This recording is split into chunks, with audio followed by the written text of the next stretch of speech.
طلبہ تنظیم آل India democratic students organization نے رائچور یونیورسٹی کی جانب سے امتحانات کی فیس میں اضافے کے خلاف احتجاجی مظاہرہ کیا۔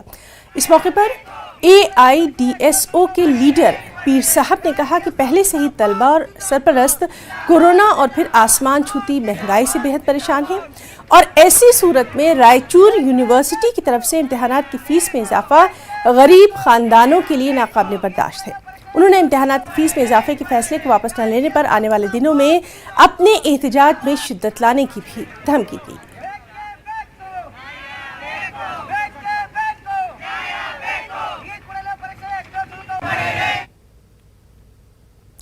ملک کے دیگر علاقوں کی طرح کرناٹک کے رائچور میں بھی نہایت عقیدت و احترام کے ساتھ شب معراج منائی گئی۔ شب معراج کے پیش نظر شہر کی سبھی مساجد اور درگاہوں کو قمقموں سے سجایا گیا تھا۔ اسی طرح مساجد میں خصوصی عبادتوں کا خاص اہتمام تھا۔ اس موقع پر علماء کرام نے شب معراج کی فضیلت پر تفصیلی روشنی ڈالی اور کہا کہ شب معراج سے امت کو نماز جیسی عظیم عبادت حاصل ہوئی۔ اسی طرح مقدس رات کی مناسبت سے پوری دنیا میں امن و امان اور ملک کی سلامتی اور ترقی کے لیے بھی خاص دعائیں مانگی گئیں۔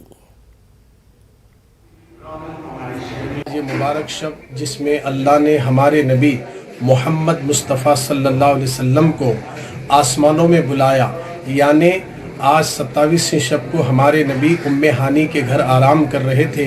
جبریل کے ذریعے اللہ نے مسجد حرم سے مسجد اقصیٰ اور مسجد اقصیٰ سے ساتوں آسمان اور جنت دوزخ خود اپنا دیدار کرا کر اللہ نے نماز جیسی عبادت امت کے لیے تحفے میں دے کر بھیجا ہے۔